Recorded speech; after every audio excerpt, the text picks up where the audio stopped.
You might find it hard to believe or even terrifying to realize that there are people all around you who are lying about every aspect of their lives. The woman next to you on the train who just introduced herself as an au pair from France probably is telling the truth, but what if she's not? And what if the person you just hired to be your therapist is actually a sociopath? On this next episode of Recovering from Narcissistic Abuse, the lies, the lies, the lies. Welcome to Waking Up from Narc Abuse, a micro podcast by Alana Sanborn. This is a micro podcast. It's meant to start your thoughts flowing. It's meant to be the beginning of a conversation, a dialogue, not a monologue. Because we're talking about something that's pretty heavy, my hope is that shorter episodes that are easier to digest will help you without overwhelming you.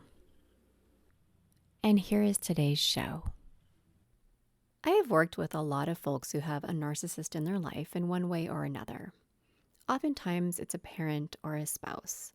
And one thing we work on is the untangling of what is true, what's reality, and what was all made up.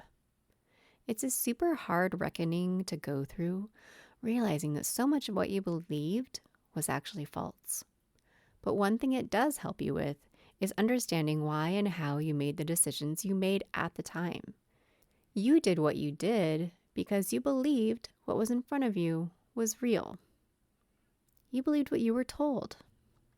Now, looking back, seeing how many lies you were told, your behavior doesn't make sense, does it? You feel pretty foolish and shake your head at yourself a lot, wondering how you could have been so gullible. That's because narcissists are masters of deception. They do it their whole lives. And for some particularly dysfunctional folks, it's a fun game for them. They weave a web of lies so thick you can't breathe around them. And they lie about the big stuff. But what's even weirder is that they lie about the tiniest little details, stuff that is inconsequential. It all makes it very hard to know what's true and what's real. I'm sorry to say that you won't ever know. There's no way you can fact check everything they ever said. What will happen instead is that you will be sitting in your living room, minding your business, and randomly having a thought about a story they told you and recognize that it was probably, most likely, definitely, totally made up. And then you will spiral for a while wondering about how many more things were totally made up. And this will go on for years. You'll either laugh or cry because it's bewildering and unnecessary for any of it to have happened at all. In some cases, the lies are extreme. And I think it's safe to say the spectrum of narcissistic tendency I've mentioned before correlates with the severity of the lies. Someone who leans more towards sociopathy is going to tell bigger, more grandiose lies, like, I'm ex-military and a spy. I'm working on an app that will solve climate pollution. My mother was an heiress and I'm related to royalty. Sure. Sometimes the lies have a purpose and sometimes they may not. When you're dealing with someone who is a strategic narcissist, the lies you're told will be designed to intimidate you, confuse you, and coerce you into keeping secrets. Sometimes the goal of the lie is to gain your sympathy and devotion, or to make the liar appear harmless or trustworthy. No matter what kinds of lies you've been told by the narcissist in your life, the biggest ones are as follows. Trigger warning. These are not fun to hear. You are worthless. Nobody else will love you like I do. You're stupid and lazy. You're lucky to have me.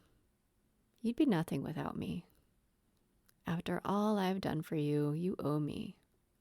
You are damaged goods. If you pay attention to any of the lies they told you and try to reconcile them, these are the ones to delete in your mind. Unfortunately, they're probably some of the hardest ones to erase. And if the narcissistic person wasn't a parent of yours, probably you did have someone in your younger life who gave you some of these messages as well. So the narcissist, if they were like a friend or a spouse or a coworker, etc., they may have just reinforced stuff you already thought about yourself that was horrible from your childhood. It's a wicked, tangly mess, and it's no fun. But I'll say it again. The lies that are the most important to figure out, to untangle, to fact check are these ones. The ones that make you believe stuff about yourself that is not true. Stuff about yourself that feels horrible.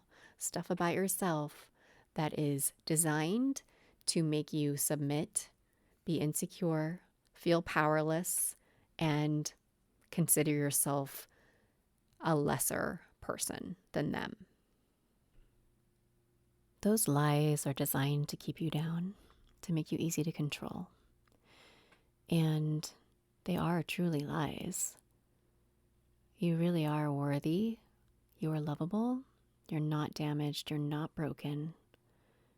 You are a beautiful human. There's hope for you. So it's time to start working on those lies, the ones that you have decided that must be true because of whatever evidence you think there is in the world for them, be it unhealthy relationships or having trouble finding a good job or whatever it is. It's not real evidence. It's not really true that you're a horrible person. It's really not. I recommend you work on these with someone, a coach, a therapist, somebody that you trust to help you untangle the truth from the lies. I can guarantee you that you being not good enough, that's the lie that needs to be worked out the most. It's time to see the truth about yourself. It's time to see how amazing you really are. So that's it for today. Good luck out there. And as always, take care of yourself.